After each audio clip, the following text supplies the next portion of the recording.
ஒரு காலத்தில் சிகை அலங்காரத்திற்காக ஆண்கள் சென்று கொண்டிருந்த இடங்கள் எல்லாம் இன்றைக்கு முக அலங்காரத்திற்காக போகிற ஒரு நிலை உருவாகிவிட்டது. அதில் இப்ப பாருங்க, எல்லாம் பேசிக்கிறான். சன்ஸ்கிரீன், என் சன்னு இயற்கை நமக்கு கொடுத்த வரம், அதை ஸ்கிரீன் போட்டு மறைக்கிறது. சன்ஸ்கிரீன், முகம் கருத்து போகிறது. சன்ஸ்கிரீன். பருவத்தில் வருகிற ஒரு மாற்றம், முகத்திலே வருகிற பருக்கள்.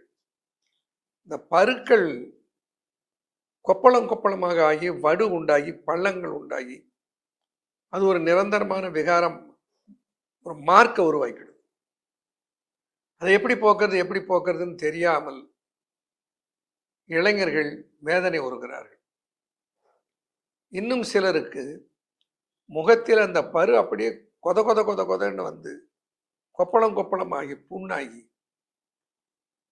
பார்ப்பதற்கு அவ்வளவு பெரிய சங்கடத்தை அந்த ஆணுக்கும் பெண்ணுக்கும் பார்ப்பவர்களுக்கும் உருவாக்கி விடுகிறது. இப்போ வாக்கிங் போறா, அதுக்கு முகத்துக்கு சன்லைட்டுக்கு போட்டுக்கிறதுக்கு ஒரு கிரீம்.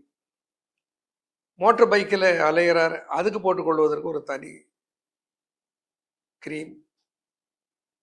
இரவில் படுக்கும்போது அந்த தோலை மேன்மைப்படுத்துவதற்கு அதற்கு தனியாக ஒரு சீரம் அண்ட் மாய்ஸ்சரைசர்.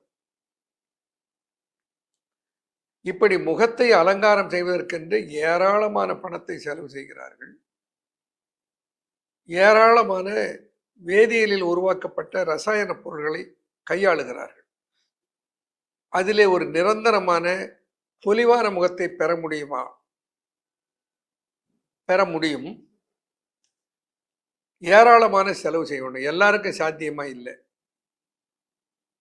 நாம் என்ன சொல்லுகிறோம்? நம்ம வீட்டில் இருக்கிற ஹோம் ரெமெடிஸ், அவைகளை பயன்படுத்தி முகத்தில் சுருக்கம் வராமல் முகத்தினுடைய பொலிவை கூட்டி முகத்தை பாதுகாத்து வைத்துக் கொள்ள முடியுமா? முடியும்.